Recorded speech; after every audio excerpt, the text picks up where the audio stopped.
Me llamo Carmen Rivas, tengo 72 años y nunca pensé que mi vejez terminaría en la calle.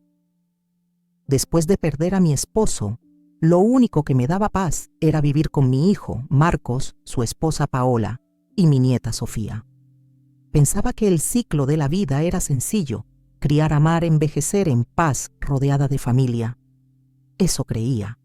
En esa casa cada rincón lo conocía como la palma de mi mano. No era mía, pero la sentía como si lo fuera. Cuidaba a Sofía desde que era un bebé. La llevaba al kinder, le preparaba sus loncheras, le curaba los raspones. Cocinaba todos los días, dejaba la ropa planchada y al caer la noche me sentaba en silencio, agradecida de seguir teniendo un lugar. A veces me dolía la espalda o se me olvidaban las cosas, pero me sentía útil. Hasta que dejó de ser suficiente. Esa mañana Paola me llamó a la sala. Tenía el rostro serio, frío, como si hablara con una desconocida. «Tenemos que hablar», Carmen dijo sin rodeos. «Esta casa ya no es para ti». No entendí de inmediato. Me reí nerviosa, pensando que era una broma de mal gusto. «¿Cómo que no es para mí? Yo vivo aquí». «Y te estamos agradecidos, claro», agregó sin un atisbo de emoción. «Pero Marcos y yo necesitamos espacio. Sofía ya es grande, queremos otra dinámica. No es sano que estés aquí todo el tiempo. Ya hiciste tu parte». Me giré hacia mi hijo buscando su mirada alguna palabra que detuviera aquel absurdo, pero él solo bajó los ojos. «Marcos, hijo». «Paola tiene razón, mamá. Esto es lo mejor, lo mejor». Lo dijeron así, como si estuvieran eligiendo cambiar el color de las cortinas. Como si yo fuera un mueble viejo que estorbaba. No gritaban, no me insultaban, pero dolía más. Me senté en la silla del comedor, la que había usado por años. El mundo me temblaba alrededor. Las palabras no me salían. Solo recuerdo decir: «¿Y a dónde quieren que me vaya? ¿Eres independiente?», respondió Paola, cruzando los brazos. «Tienes tu pensión, puedes buscar un lugar tranquilo para ti. Te ayudamos con la mudanza». Me dieron una semana. 7 días para desaparecer de sus vidas. Como si 72 años pudieran empacarse en una maleta. Los días siguientes fueron un borrón. Lloraba en silencio por las noches, me aferraba a los álbumes de fotos, a la muñeca de trapo de Sofía, a las tazas de café que compartía con mi hijo cuando era joven. Me preguntaba qué hice mal. Fui demasiado entrometida. ¿Cociné algo que no les gustó? Mi vejez era una carga tan grande. Sofía, con sus 13 años, no entendía bien lo que pasaba. Me abrazaba fuerte, me decía que me quería. Pero no podía detener a sus padres. El último día empaqué mis cosas en una maleta verde con el cierre roto. Dejé todo lo demás. No quise llevarme nada que me recordara lo que perdí. Marcos me dio un sobre con algo de dinero sin mirarme. Paola ni siquiera se despidió. Salí por la puerta principal con el corazón hecho cenizas, la misma puerta por la que entré tantas veces con los brazos llenos de mandado, con Sofía en brazos con esperanza. No tenía a dónde ir. Caminé sin rumbo, sin destino, como un fantasma entre la gente. Nadie me miraba. Nadie sabía que llevaba encima el peso de una traición. Y en ese momento entendí algo: hay dolores que no te gritan.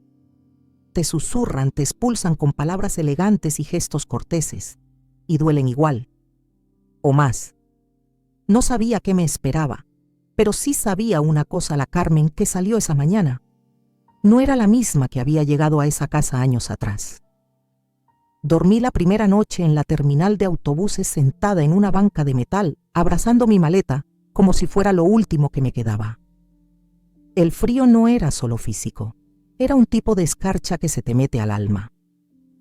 Cada tanto algún guardia me pedía que no me durmiera ahí, que no lo hiciera costumbre. Pero no tenía otra opción. Me cubría con un chal tejido, el mismo que usaba en casa cuando hacía frío en las mañanas. Ahora era mi única cobija. Mi rutina se volvió simple: despertar antes de que amaneciera, lavarme la cara en los baños públicos, caminar por horas para no parecer indigente y buscar algo de comer con lo poco que me quedaba. En los puestos me daban pan duro o un café aguado cuando me atreví a pedir. A veces rebuscaba en los basureros con cuidado tratando de que nadie me viera. La vergüenza era más fuerte que el hambre. No quería que nadie me reconociera. Caminaba con la cabeza baja, evitaba cruzar miradas, fingía que simplemente esperaba un autobús que nunca llegaría. Me dolían las piernas, la espalda, los recuerdos. Cada noche regresaba al mismo rincón de la terminal. Me sentaba en la banca más lejana al lado de una columna donde nadie se fijaba. Me sentía invisible y lo peor era que me estaba acostumbrando. Nadie me preguntó jamás mi nombre. Una vez una niña pequeña me miró fijo mientras su madre compraba boletos. Me sonrió con esos dientes de leche tan parecidos a los de mi Sofía cuando era niña. Le devolví la sonrisa, pero su madre la jaló con brusquedad y murmuró algo como: «No mires a la gente rara». Me mordí los labios, no por rabia sino por vergüenza. ¿En qué me había convertido? ¿Acaso por tener el pelo blanco y una maleta vieja ya era un peligro? Una carga más en el paisaje urbano. Lloraba en silencio. No frente a todos. Esperaba para que se fueran, que apagaran las luces de la terminal, que los ruidos bajaran. Entonces sí, me dejaba caer sobre mis rodillas, apretaba la boca para no hacer ruido y lloraba. Por lo que perdí, por lo que di. Por no entender en qué momento ser madre dejó de ser suficiente. Recordaba los almuerzos que preparé para Marcos, cómo le enseñé a leer, cómo lloró cuando se cayó de la bicicleta. Lo veía en mi mente a los 5 años, corriendo hacia mí gritando: «¡Mamá!». ¿Dónde quedó ese niño? A veces pensaba en ir a una comisaría a pedir ayuda, a decir la verdad. Pero algo me detenía. El orgullo, la dignidad. ¿Cómo explicar que me habían echado por ser una carga? ¿Quién iba a creer que una madre podía terminar así por el capricho de su nuera y el silencio de su hijo? El tiempo pasó distinto en la calle. Las horas se estiran como chicle. Aprendí a distinguir la hora por la luz en los vitrales de la estación.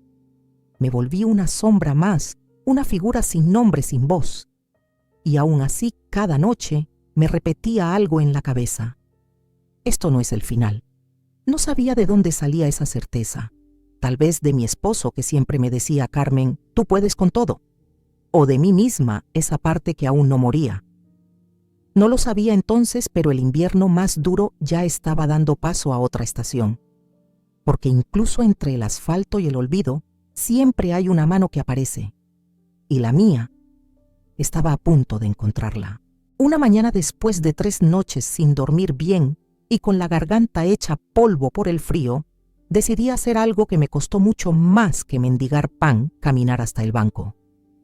Guardaba todavía una pequeña libreta de ahorro en el fondo de mi maleta, protegida por una bolsa plástica como si fuera un tesoro.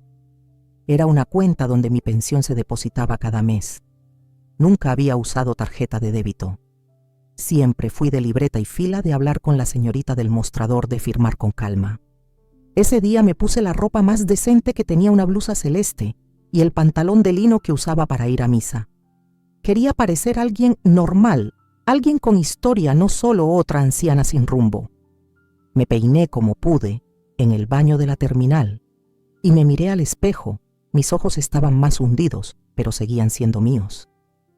Al llegar al banco, la fila era larga. Esperé casi 1 hora en silencio, con los pies hinchados y el estómago vacío. Cuando finalmente me llamaron, me acerqué al mostrador con una sonrisa nerviosa y la libreta en la mano. «Buenos días, vengo a hacer un retiro de mi pensión». La joven me miró amable, tomó la libreta y comenzó a teclear. Su rostro cambió poco a poco.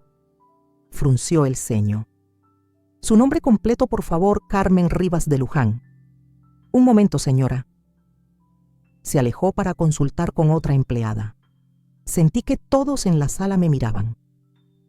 Regresó a los 5 minutos. «Señora Carmen, según nuestros registros, su cuenta fue vaciada hace 3 semanas. Hubo una transferencia completa hacia otra cuenta bancaria, a nombre de Marcos Luján. Mi hijo así figura.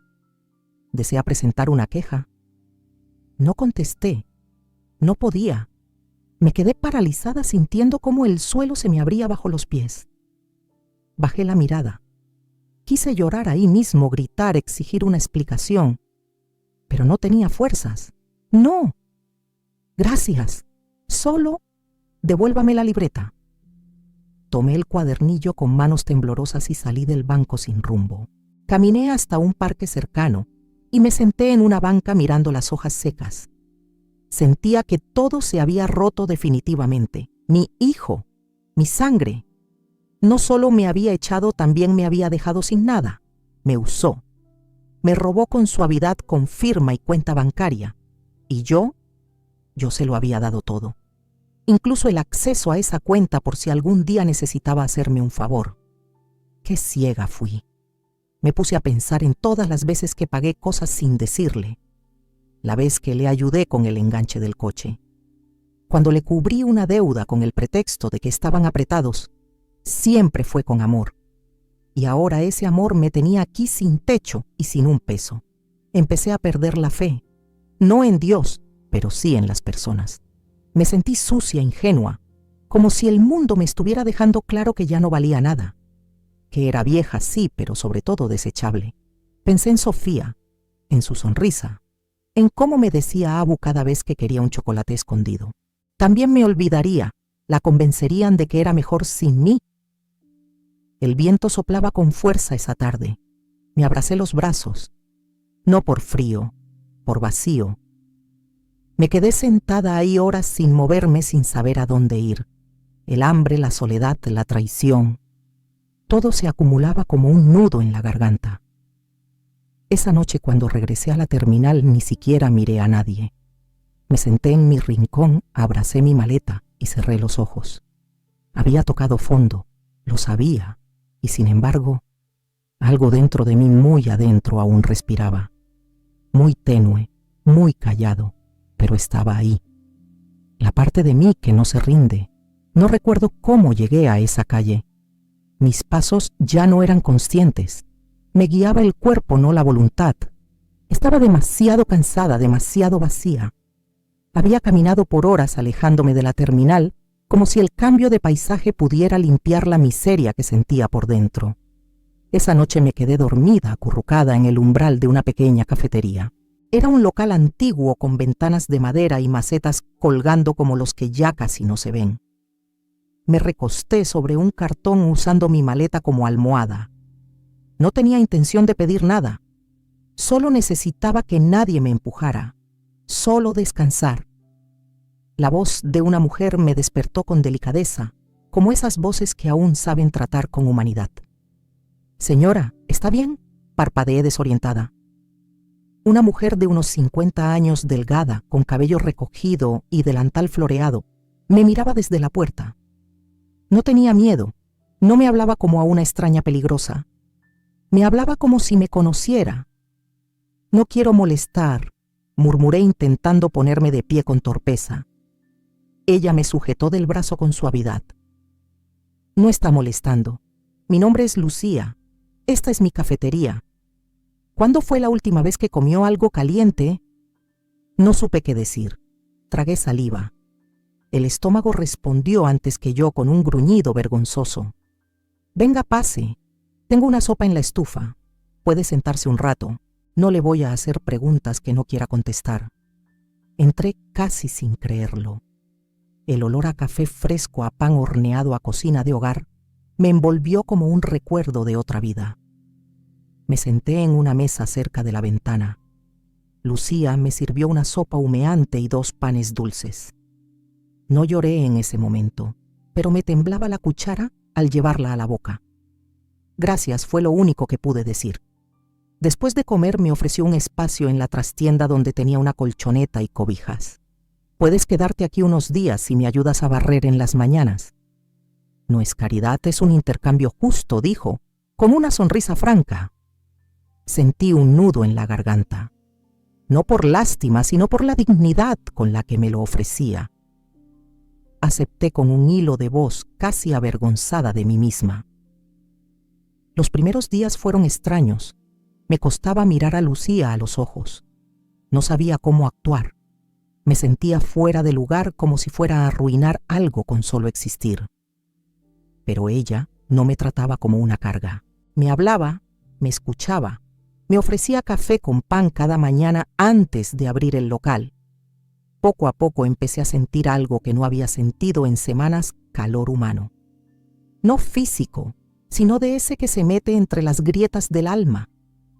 Barriendo, limpiando las mesas, poniendo los servilleteros, algo en mí empezó a moverse de nuevo. Lucía no me preguntó de inmediato por mi historia. Esperó. Y cuando lo hizo, no lo hizo con morbo. Una tarde, mientras fregábamos las tazas juntas, me dijo: «Cuando quieras contarme, yo escucho. Y si no quieres, está bien también». Fue entonces cuando hablé. No todo, pero lo suficiente. Le conté que mi hijo me echó, que no tenía a dónde ir, que la pensión desapareció y que llevaba noches durmiendo en terminales. Me escuchó sin interrumpirme, con una paciencia que dolía por lo hermosa. «No estás sola», Carmen me dijo, mirándome con firmeza. «Aquí no. Mientras yo tenga este lugar, usted tendrá una cama y un plato de comida». Lloré. Por primera vez desde que me echaron lloré en voz alta. No por tristeza, por alivio. Lucía no solo me dio un techo, me devolvió la noción de que aún existían personas que no te miraban con desprecio por ser vieja, que aún había almas buenas, y en ese rincón de su cafetería mi esperanza empezó a respirar otra vez. Los días en la cafetería de Lucía comenzaron a parecerse a la vida. No a la que perdí, sino a una nueva más lenta pero más verdadera. Cada mañana barría el patio, limpiaba las mesas, y después del desayuno me sentaba junto a la ventana a tejer. Lucía me había conseguido unas agujas y madejas de lana. Las manos volvían a encontrar ritmo y en cada punto tejía un pedazo de mí que había olvidado. Un sábado por la tarde, Lucía organizó un café comunitario en la parte trasera del local. Puso unas sillas, una mesa larga y sirvió pan con chocolate caliente. Invitó a varias clientas de confianza, todas mujeres del barrio, la mayoría mayores, otras más jóvenes, pero con la misma mirada cansada. «Es solo una reunión para platicar entre vecinas», me explicó. «A veces hace falta escucharnos». Me senté algo nerviosa. No conocía a nadie. Pero Lucía me presentó como una amiga que está saliendo adelante, y eso fue suficiente. Las conversaciones comenzaron con cosas sencillas: el precio del pan, el frío, los achaques. Pero conforme pasaban los minutos, las palabras se aflojaban. Una señora llamada Teresa, de cabello corto y manos arrugadas, contó que su hijo la metió en un asilo privado sin avisarle, solo para vender su casa. Otra, Elena, dijo que su nuera la insultaba y la dejaba sin comida cuando su hijo no estaba. Incluso una joven, Sandra, confesó que había crecido viendo cómo su madre maltrataba a su abuela y que ahora se arrepentía de no haber intervenido. Yo escuchaba en silencio, el corazón encogido. No era la única, no era la primera, no estaba loca. Lucía me miró y con una suave inclinación de cabeza me animó a hablar. Tragué saliva y lo hice. Les conté lo que pasó con Marcos y Paola, cómo me echaron, cómo vaciaron mi cuenta, cómo dormí en la terminal. No busqué dramatismo, solo dije la verdad. El silencio que siguió fue profundo. Nadie me juzgó, nadie se escandalizó. Lo que sentí fue algo más fuerte: empatía. Teresa me tomó la mano. Elena me abrazó. Sandra lloró. «Nos hacen sentir que estorbamos», dijo Teresa, «como si por envejecer perdiéramos el derecho a ser amadas. O como si todo lo que dimos se borrara», agregó Elena. «Nos vuelven invisibles». En ese momento, sin decirlo, nació algo entre nosotras, una alianza, no de pena, sino de resistencia. Lucía, siempre tan clara, lo dijo en voz alta: «¿Y si nos juntamos una vez por semana, nada formal, solo nosotras? Un café, una charla, aquí, para no sentirnos solas, para escucharnos». Todas asintieron, y así comenzó. Lo llamamos Mujeres con Voz. Cada martes después del cierre, nos reuníamos en la trastienda. Hablábamos de todo: pensiones, nietos, recetas, recuerdos, derechos. A veces reíamos, otras llorábamos, pero siempre salíamos con el alma más ligera. Yo no sabía que podía tener amigas nuevas a los 72 años, ni que compartir la herida la hacía menos dolorosa. Pero eso era lo que pasaba.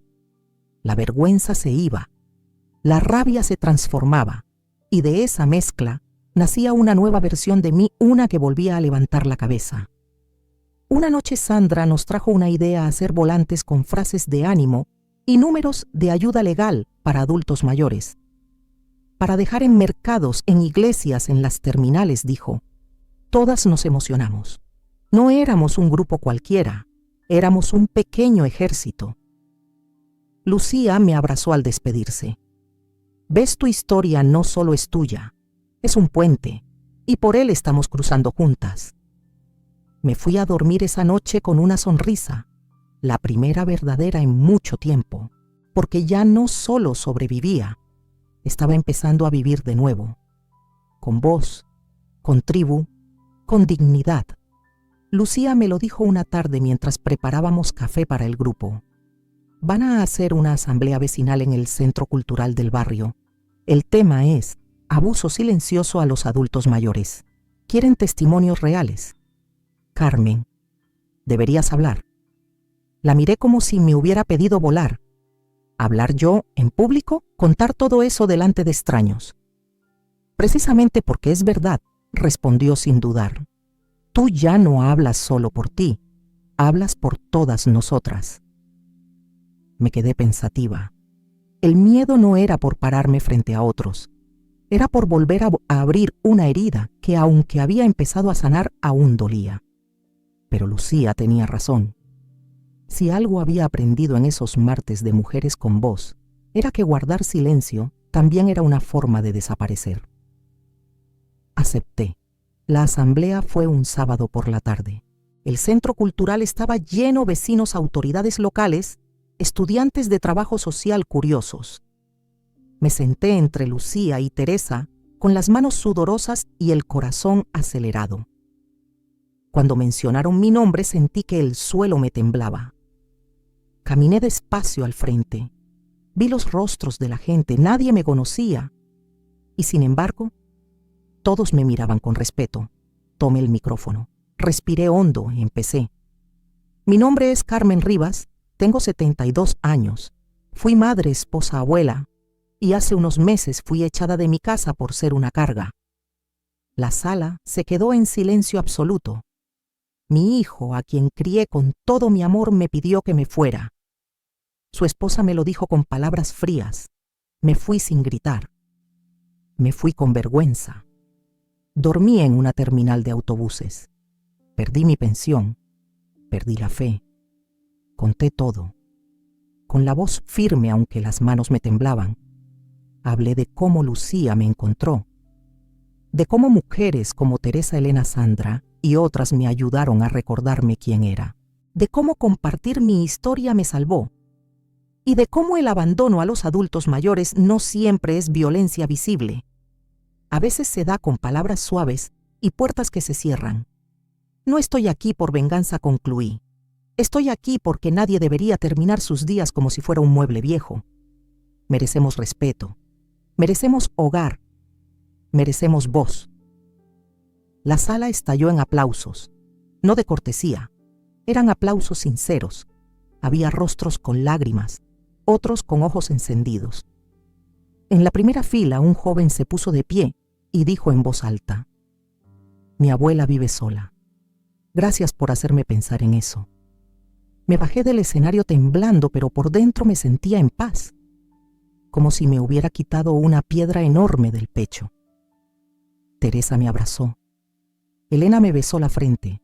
Sandra me apretó la mano con fuerza. Lucía me miró y sonrió como una madre orgullosa. Hoy volviste a nacer, Carmen, me dijo, y no como víctima, como ejemplo. Esa noche volvimos al café y nos reunimos como siempre, pero algo era diferente. Ahora sabíamos que nuestras voces podían llegar más lejos que una mesa redonda, que lo que decíamos tenía peso, que no estábamos pidiendo permiso, estábamos marcando presencia. Días después, me llamaron de una radio comunitaria para entrevistarme. Luego me invitaron a escribir una columna quincenal sobre los derechos de los mayores. Nunca imaginé que a mi edad alguien quisiera escucharme. Y ahora, cada palabra que salía de mi boca tenía un eco. Yo, la mujer que fue echada sin una maleta llena, había recuperado algo más valioso: mi voz. Y con ella muchas otras estaban empezando a hablar. Nunca imaginé que una grabación sencilla, hecha con un celular desde la tercera fila de esa asamblea, se convertiría en un video viral. Alguien la subió con el título «La abuela que enfrentó el abandono». En menos de 3 días tenía miles de reproducciones, comentarios, mensajes de apoyo y también preguntas. ¿Dónde estaba esa mujer? ¿Quién era su hijo? ¿Cómo era posible que eso ocurriera hoy? Lucía me lo contó primero. Yo no tengo redes sociales, pero bastaba con ver las miradas en la calle. Me saludaban en la panadería, me ofrecían asiento en el colectivo. Hasta una joven lloró cuando me vio y me dijo: «Usted me hizo llamar a mi abuela después de 2 años». Lo que no sabía era que del otro lado también lo habían visto. Una mañana cualquiera, mientras limpiaba la entrada del café, un auto gris se detuvo frente a la banqueta. Reconocí la matrícula antes de ver la cara. Marcos bajó del coche con lentitud, con los ojos clavados en el suelo, como si le pesaran las piernas. Lo seguía Paola, con su habitual cara de mármol, aunque esta vez sin maquillaje ni sonrisa falsa. Me erguí. El corazón me latía fuerte, pero no de miedo, de firmeza. No era la misma mujer que salió con una maleta rota de su casa. Esa Carmen se había quedado en la terminal. Esta era otra. «Mamá», dijo Marcos acercándose con cautela. «Vi tu video. No sabía que habías hecho daño», lo interrumpí con la voz templada. «¿O no sabías que el abandono también mata a él?», tragó saliva. Paola no dijo nada. Se quedó un par de pasos atrás con los brazos cruzados. «Vengo a disculparme. A decirte que lo siento, que fui un cobarde, que debí protegerte». Sí, le dije, sin bajar la mirada. «Y en lugar de eso me robaste la casa La Paz y hasta mi pensión». Él cerró los ojos un momento. «Todo eso fue un error. No dimensioné lo que hacíamos. No fue un error, Marcos. Fue una elección. Ustedes eligieron sacarme. Ustedes eligieron callar. Yo no necesito que me devuelvas la casa. No necesito volver». Se quedó quieto. No entendía. «Entonces, ¿qué necesitas?», respiré hondo. Me acerqué un paso. «Necesito que entiendas el daño que me hiciste. Que cuando mi nieta te pregunte en 10 años por qué su abuela dormía en la calle, no inventes excusas. Que mi historia te persiga, no para castigarte, sino para que no repitas ese desprecio con nadie más». Marcos bajó la mirada. Paola soltó un suspiro irónico. «¿Y eso es todo? ¿Vienes a darnos una lección?». Me giré hacia ella por primera vez sin temblor. «No, Paola. Vengo a mostrarte que lo que tú llamaste estorbo ahora se llama voz. Que mi vejez no es un peso, es fuerza. Y no quieres volver a ver a Sofía», dijo con tono desafiante. Eso me dolió, mucho, pero respondí con firmeza: «Sofía vendrá a mí cuando sea su tiempo, cuando entienda lo que pasó. No voy a obligarla, pero cuando lo haga me encontrará en paz, no esperando una limosna emocional». Marcos intentó acercarse más. Me detuve. «No se trata de odio», le dije. «Se trata de que ya no te necesito para definirme». Se marcharon sin más palabras. No hubo lágrimas, no hubo abrazos. Esa noche me senté en la trastienda del café con Lucía. Le conté todo. Ella me sirvió una taza de té y me miró con orgullo. «¿Y cómo te sientes?», sonreí. Como alguien que ya no le debe explicaciones a nadie, ni siquiera a su propio hijo. Y esa libertad sabía a gloria. El proyecto nació como nacen las cosas importantes, en una conversación sencilla, tomando café caliente y soñando en grande. Lucía me lo propuso un jueves por la tarde, mientras acomodábamos las sillas tras una reunión de mujeres con voz. ¿Y si fundamos algo más grande, un lugar donde otras Carmen puedan dormir sin miedo, comer sin vergüenza, vivir con dignidad? La miré y supe que no hablaba por hablar. Y yo tampoco dudé. Hagámoslo. Durante semanas nos reunimos con vecinas colectivas feministas, trabajadores sociales y hasta estudiantes voluntarios. Cada una aportó algo: tiempo, ideas, manos o simplemente el deseo de cambiar una realidad que ya no podíamos seguir tolerando. El resultado fue una casa en las afueras del barrio, donada por una mujer viuda que había visto mi historia en redes. La llamamos Raíces Nuevas.